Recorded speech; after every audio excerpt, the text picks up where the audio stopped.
Hey there, horror movie tea sippers. The following podcast episode will contain spoilers for the movie we are about to review. If you have not seen the movie and do not wish to have anything ruined prematurely, please do not continue to watch or listen until you have seen the movie. And welcome to the Horror Movie Tea Podcast.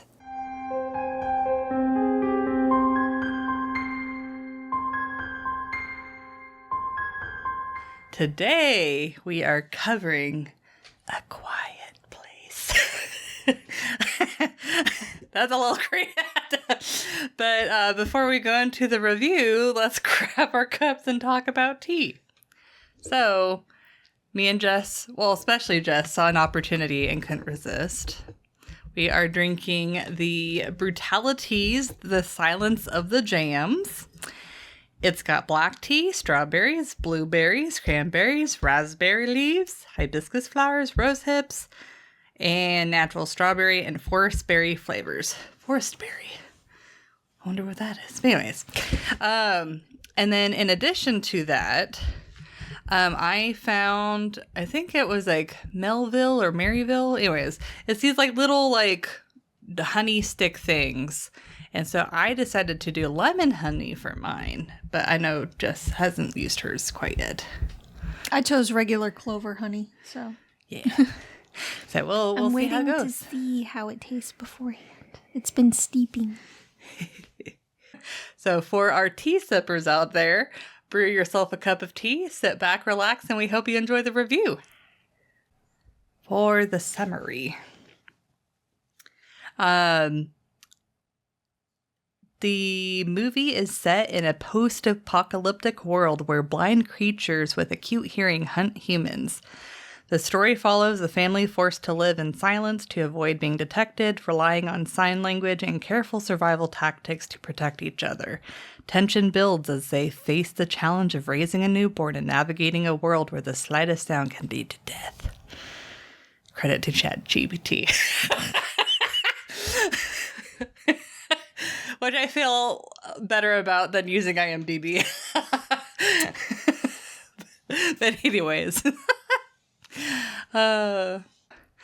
For entertainment. I will say, I have seen this movie before. This wasn't a first-time watch. But I did watch it when it was like in the peak of the hype. And I remember being very impressed with the movie at the time. But now rewatching it, I'm starting to see kind of the flaws in the movie. So it's still a good movie though, and I like a lot of the things that they do. So I still rate it a 7.25. I really do think it's cool how they introduce the aliens in the beginning, where it's like, you know, they're already in the middle of the situation, and you're like, what the heck is going on? And then they, you know, set it up to where the kid's in the situation where, you know, unfortunately they get killed. But it's like it introduces the alien and it's just like so intense and so like sudden and scary. It's like you can truly understand like the danger that they're in and why they're like going through these huge extremes. But I do really like how they play with sound. My one complaint is it's very similar to Lights Out, where and actually probably was it the Tooth Fairy movie where darkness was also like a key. But anyways, where it's like, you know, the whole point of the movie is with Lights Out is like playing like with different lights and being like, oh, they can only be in darkness, but it's like it wasn't consistent. And I feel like it's the same thing with this movie, where some sounds are not okay, other sounds are okay, and then they're varying different levels. Now, I will say that they did try and explain some of this, like with near the brook and near like whenever the basement was being flooded, they did say and establish that, you know, if there's a louder noise right next to you, you can be louder, which I thought was good and made a lot of sense. But even in the scenes where they are supposed to be pretty quiet, there were a few times I'm like, like this, you're being a little bit louder than you were before, but nothing's happening. So that's my only complaint, but you know, it's tough to keep consistency. I thought that the creatures themselves were really interesting. And I like how they show like the intricate detail of like how their skulls are like moving, and it's like almost like a subwoofer or speaker where you can see like it like moving in waves of the sound, and then you can also see like the eardrums and like how it's intaking the sound. I thought that was a really cool and really interesting. But that kind of I guess okay, before I tear it down a little bit more, I will say I do really like the relationships that they established. Like, it really truly feels believable that they're an actual family, that they're very stressed and anxious about the situation, and that they're genuinely trying to protect their family. So I thought that was like, and honestly, that's really what keeps the movie good and well put together for me, is the chemistry that all of the characters have with each other is really good. But there are some situations that they put them in, I think, are a little bit too ridiculous to the point where it was funny. Like for example, first, the freaking nail, which I mean, I don't like foot stuff or like face stuff, so I just didn't like that in general. But it's just like the chances that a laundry bag, that there's a nail there in the first place, and that the laundry bag pulls it up, and it's like the mom's not concerned. It just yeah. So, but it's like I can still see that in the realm of possibility for someone that's not really paying attention to that. I'm paranoid. I pay attention to that stuff, but I know not everybody does. I honestly attributed it to pregnancy brain. Like, it was That's a concern for a moment, but then there's other crap on her mind. Yeah. No, that's totally fair. That, take precedence and all, and then she forgets entirely. Yeah. Like, it's a thing. It's a thing. Yeah. So I give this one a 7. I do really like this movie, but the beginning especially bothers me so much. Especially with like how the kid makes a noise and gets killed immediately. It's like the parents could have kept a closer eye on him. The parents and the other 2 kids, like, all of them know that sound is a very, very bad, dangerous thing. And even that kid knew that sound was a very bad, dangerous thing. He had clearly been told over and over and over. And that's why the dad was telling him it's not safe, it's too loud. And he took out the batteries carefully and set them away. And then set the toy away. Why he didn't just hand him the toy without the batteries, I don't know. I don't know. It's whatever. He might have been concerned that as a 4-year-old, 3 to 4-year-old, he might bang it against something and make noise. Airplane noises or something. Because it's a plastic rocket. Plastic shuttle. Yeah. So, maybe. But my thing is, why even bring that young of a child at all?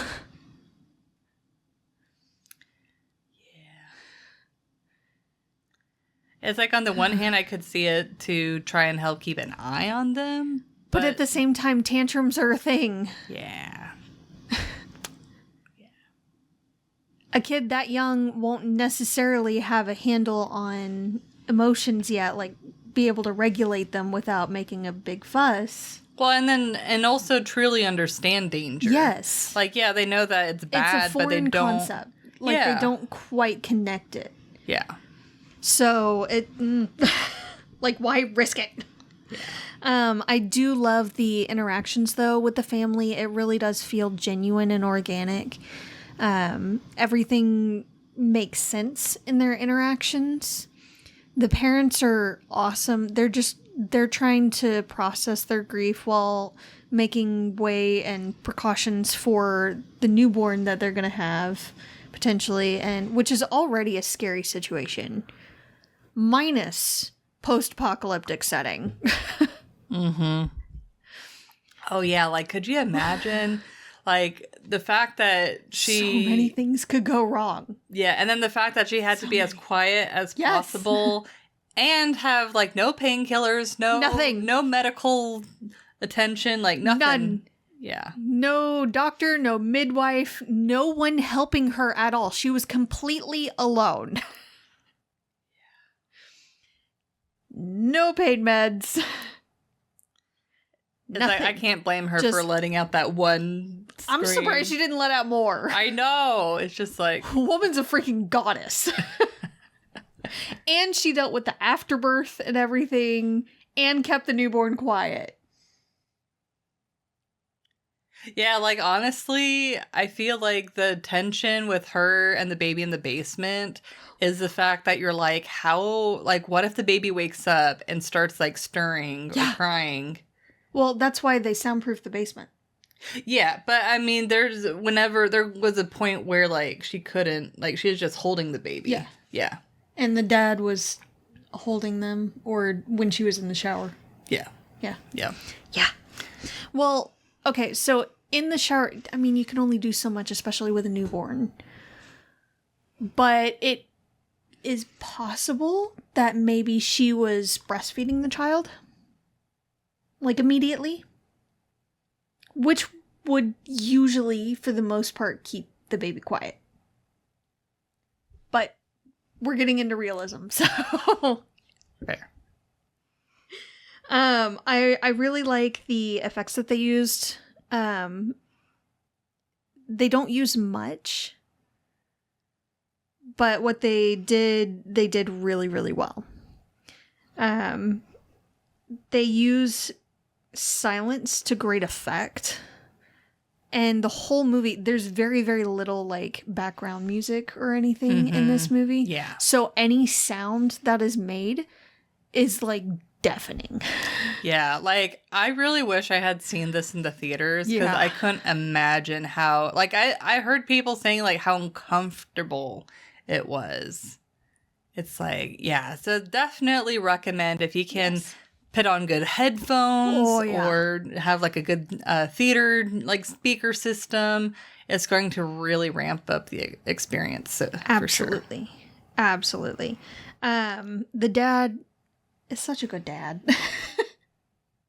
Good husband, good dad alert. Mm-hmm. It makes it absolutely devastating when he sacrifices himself to save his kids. I had forgotten about that. I knew it was coming and still I'm like, no! And now that poor mom having to deal with a newborn and 2 kids and keep the farm going. And try to raise the kids, like teach the kids, because she was clearly trying to educate the kids too.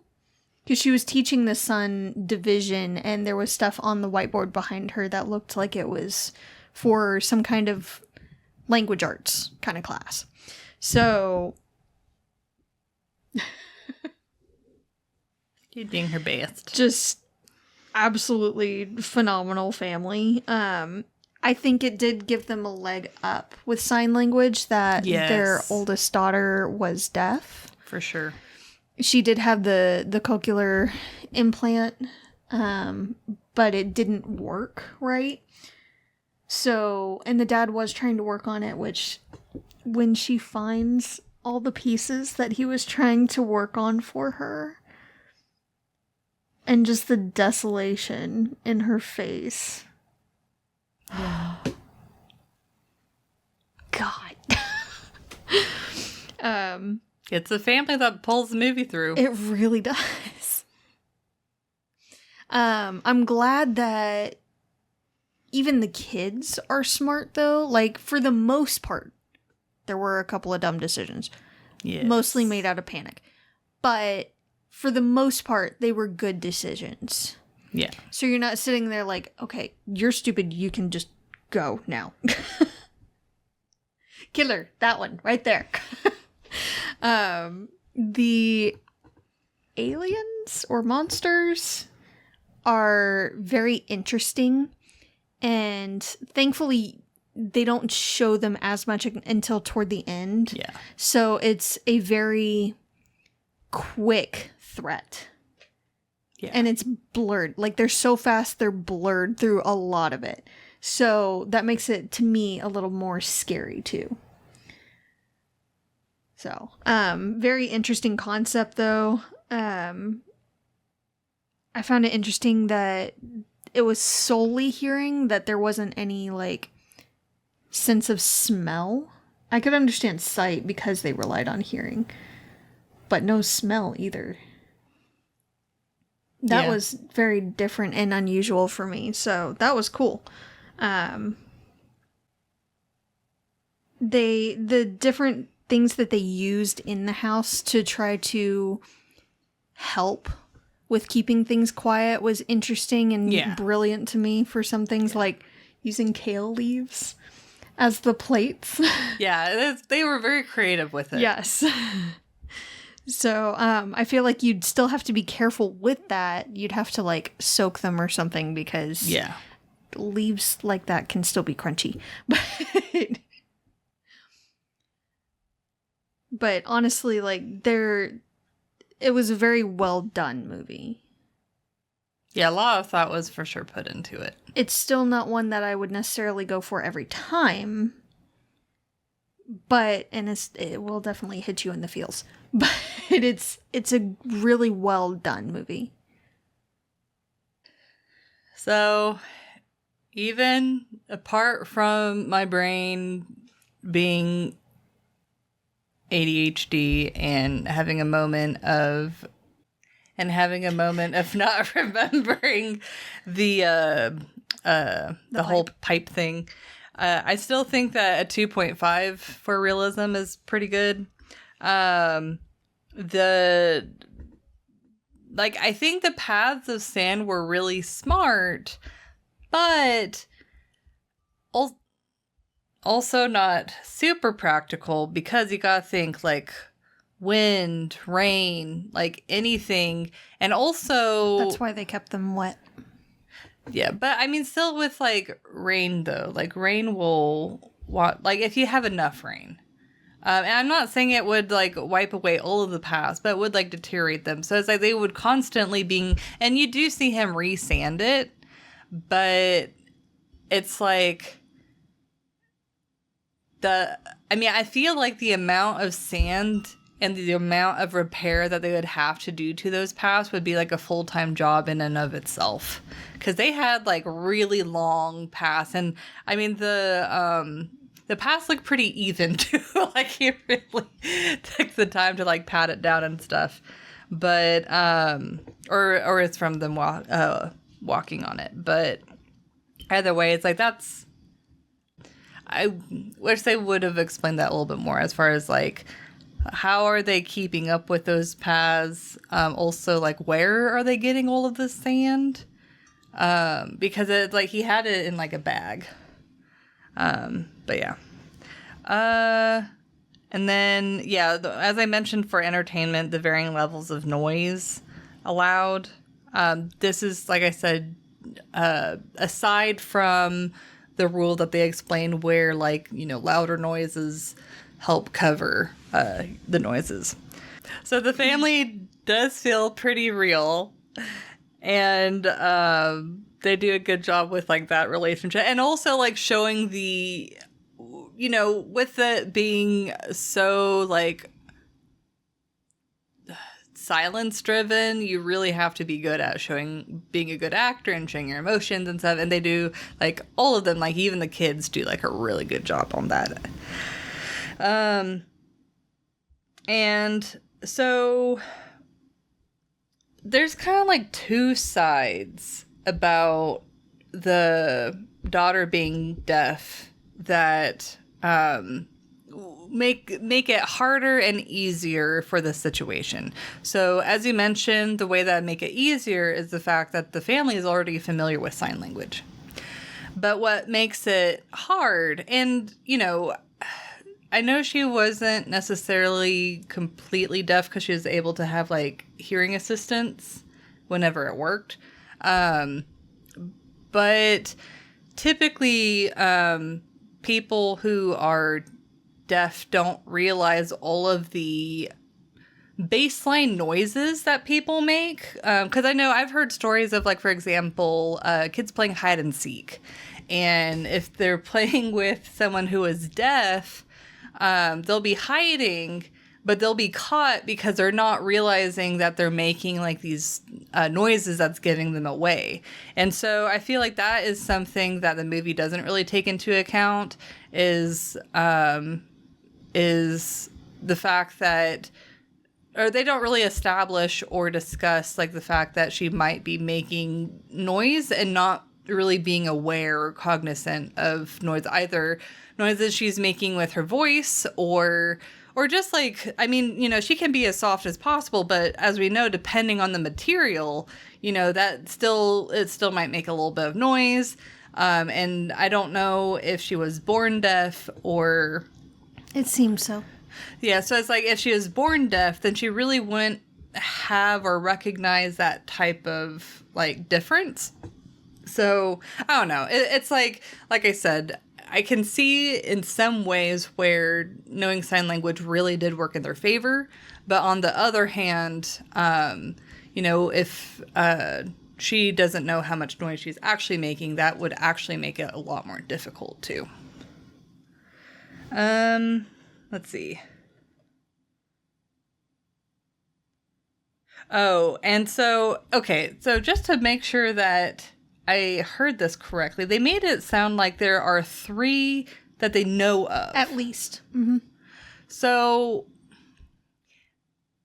one other complaint I have with the movie is, so we learned that with a hearing aid, the monsters are very sensitive to that, and it's very difficult for them to like come close, and then they get like aggressive and stuff like that. But I feel like, because it was a decent amount of time that had passed since those monsters arrived, I feel like someone else or multiple people would have figured that out and could have made like a sound trap or something to like either create a perimeter or use opportunity to like gather them all up and kill them.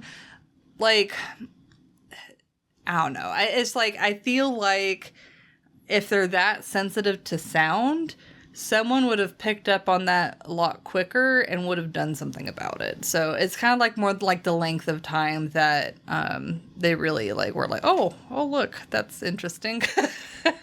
So yeah, because it's like the father had like a whole little like workshop where he had like all of his research and stuff. So yeah. Anyways, that's what I got for realism. So I actually give it a 4. Oh. I think the interactions were great and they all made sense. With the monsters, I do see what you're saying with the deaf girl making more noise than she thinks she's making. I attribute that more to the parents teaching her. Possibly. Yeah. And giving her different cues of what works and what doesn't. She's old enough by then that she at least knows what they've taught her. That's what I attributed it to. I can definitely see. Yeah. But I can definitely see where you're coming from with that. I definitely get that. With the monsters, they also said that they have basically an armor. Yes. And I do remember there were that. 3 in the area that they knew of. But that's not to say that there weren't a crap ton more all over the place. And they move ridiculously fast. So I can definitely see how they would have been a huge problem right off the bat and would have been difficult to mobilize against quickly and effectively. And since they attack anything that makes any kind of sound that's not, or that's louder than the ambient sound of like wind rustling through the leaves and water running in a stream or something, then I could see how it would be difficult to set up a trap for them. Especially if multiple show up at once. It would be one thing if you could ensure that only one would show up. But if you're making let's say you set off a siren somewhere to draw it there to try to see what would work as an attack against it, then chances are there's going to be multiple on your ass. Yeah. Not just the one. Yeah. So it's hard to You might like, have predict. one for all of a minute or two before another one shows up. Yeah. And then it's a problem. Also, if something doesn't work against it, which more than likely it would be some kind of bomb or gun that someone would try, that would also make noise. Yeah. And with their hearing the way it is and how fast they are, you likely wouldn't be able to move before they could get to you. I wonder how like dog whistles would impact them. If it would still be the deafening, like I don't think so. like too high pitched or something, or too. I don't think so. I think that'd be more of a, hey, I'm over here kind of thing. I guess. I mean, it's like, I know like with her, the hearing aid, it definitely like stopped the monster. Now, of course, like whenever it stopped, they would then become more aggressive and like go towards the sound. They would get away at first. And then if they were able to, like once the sound stopped, then they would investigate the area and try to destroy whatever it was. Yeah. I would just get all of the high pitched things and just like. It seemed like there was almost a resonance with how it was shaking and everything. I don't think it was just pain. It seemed almost like a pitch resonance. Interesting, yeah. You know, it's like you talking about anything about the ambient noise. I'm thinking like, okay, that means that the birds are screwed. No, they actually showed birds in the sky and they weren't making a sound. They weren't making a sound? No, they weren't making a sound. The animals learned. Oh, interesting. And most animals, anyway, when there's a predator nearby, try to be as quiet as possible. That's fair. Because they can sense the danger. Yeah. The woods were way quieter than they normally would have been. There weren't Well, any I'm sure bugs. all of the noisy animals got taken out first, and then I'm all sure. the more quiet ones Oh, were like, I'm sure. okay. The smarter ones Yeah. were like, well, so noise is bad. And then the stupid raccoon, for a jump scare, it deserved to be taken out for that. But again, why would you bring that small of a child out there? Just starting from the top of the list and going down. Why, if you do have to bring that small of a child with you, why would you not keep a closer eye on them?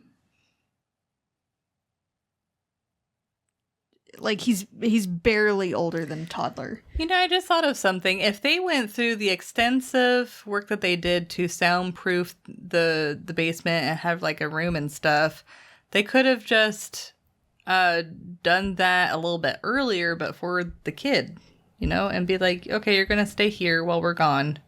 So that way you know that they're, I don't know. You haven't watched a toddler, have you? Well, I know, but I'm just trying to figure out, you know, if they can't bring the kid with them, then how at can least they? one of the parents need to stay there. Gotcha. I see what you mean. So again, if both of the parents needed to come, like she seemed to have at least a basic knowledge medical wise. And I don't know if maybe she was a nurse beforehand or a doctor beforehand, or if it's just stuff that she read afterwards. Yeah. After all this Picked crap up, happened. Yeah. But she seemed to have a basic knowledge. So when their middle child looked sick in the very beginning, she was the one looking through the medicines in the pharmacy to see what would be safe to give them. So if she had to go for that reason and the dad went basically as protection, then keep a closer eye on the kids. Like, don't let them out of your sight. The things are fast, but for it to get to that little kid right after the things started going off, it had to have been really close by. In which case, it could have potentially gotten any of them anyway. If their foot scuffed wrong on the sand, or their clothing made just a little too much noise if they shifted. Like... Yeah, no 80s joggers for anyone. Right? Just like have a target on yourself. Definitely not. No windbreakers. Again, kale leaves as plates. Brilliant. That was great. The different things that they used to try to keep things quieter. Awesome. Laundry really would take for flippin' ever. With how slowly she had to bring it out of the water and like drain it that way and then slowly put it down. I do not have the patience for that. The old man that they came across in the woods is an absolute and total piece of shit. Yes. I'm like, well, I don't understand so if why. you want to be taken out yourself, fine, whatever. Why would you risk the other people that did absolutely nothing to you? Yeah. Rude. As far as the labor, there should have been more fluid than that when her water broke. Water breaking before contractions start is actually very rare. It only happens in like 5% of births. I looked it up. So it is not impossible, but rare. You know, more that's than likely, interesting. she should have been having contractions before her water broke and would have had plenty of time to get down to a different area, like the quiet area. That way she could have made at least a little noise. She still wouldn't have been able to scream in that room, I would think. But she would have been able to make more noise. That's interesting. I feel like that's very much like a Hollywood...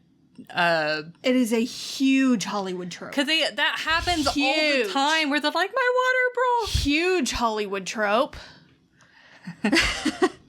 It's not generally how it works. Again, the woman's a freaking goddess. Labor with no pain meds while dealing with those things searching for her, dealt with delivery, afterbirth, and newborn all by herself while the monsters are around. Now, I would like to have known what she clamped the cord with and clipped it with. Because she's in the bathroom. Yeah. So it's like, what did she... So that's more of just a curiosity kind of thing because she seemed resourceful as hell. So, props to her.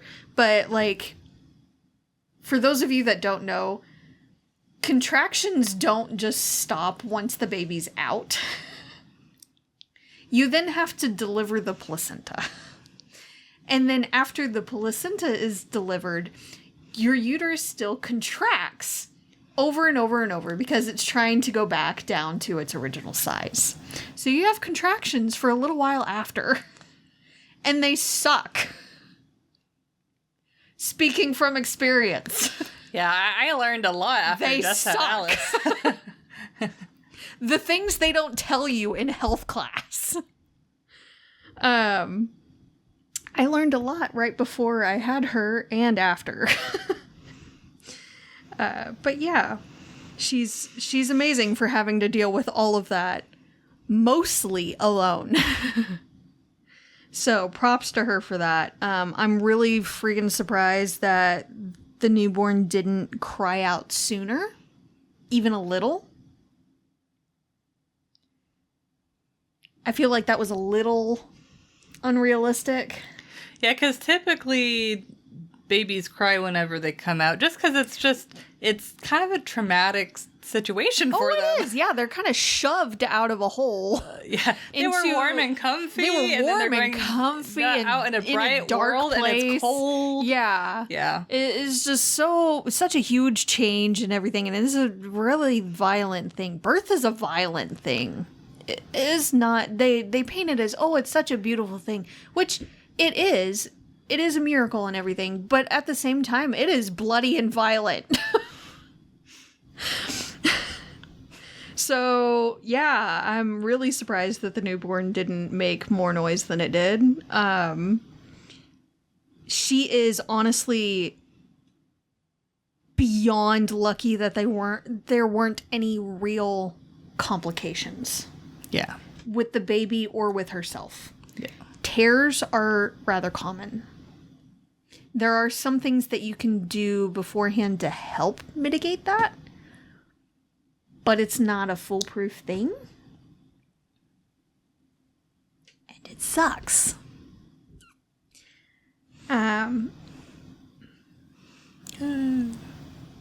Okay, so when the middle child is in the corn area, like walking back towards the house after he had set off the rockets, I know the kid is scared. I know the kid is scared. I know the kid is scared.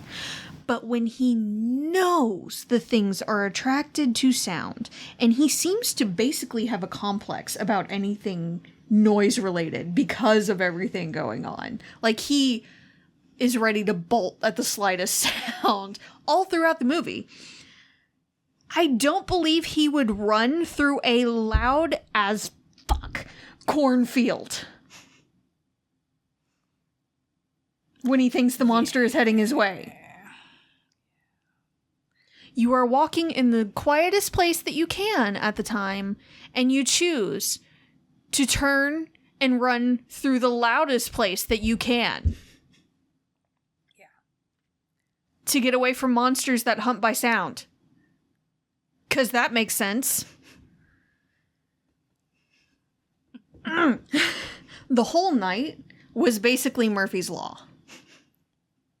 Yeah. The biggest example of Murphy's Law, how everything can go wrong.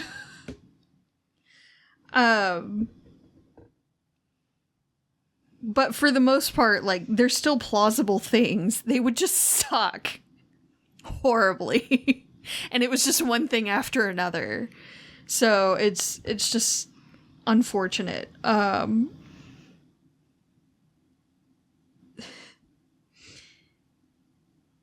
I did put on here initially, once they had killed the first one, that there are at least 2 other things in the area, and that gunshot was loud as hell. But then they see them on the camera, and they, like, are readying themselves to take them out. So, thank you for at least acknowledging that. Like, it's not done. So, I do appreciate that, and thank you. I did not count off for that because of that, so thank you. But that's what I had. Well, I think we've taken long enough for this episode. Yes, I think we're good now. I'm sorry. No, you're good. No, it's like it's fun to have these kinds of conversations. But yeah, it's like overall, they do a pretty decent job. Like, I mean, especially compared to other horror movies. No, they actually Like, took some good time with this one. Yeah, they made the effort. You can see that the Yes. effort's there. But yeah. So thank you for joining us today, and let us know what you thought of the movie. If you'd like to recommend a movie, game, or tea, you can leave us a comment or join our Discord. And if you'd like to keep up to date with our content, you can find our Linktree listed below. If you'd like to support us monetarily, we have a Teespring and a PayPal donate button available. And you can find all of those sites mentioned linked below. But until the next time, guys, stay safe and stay spoopy. Bye!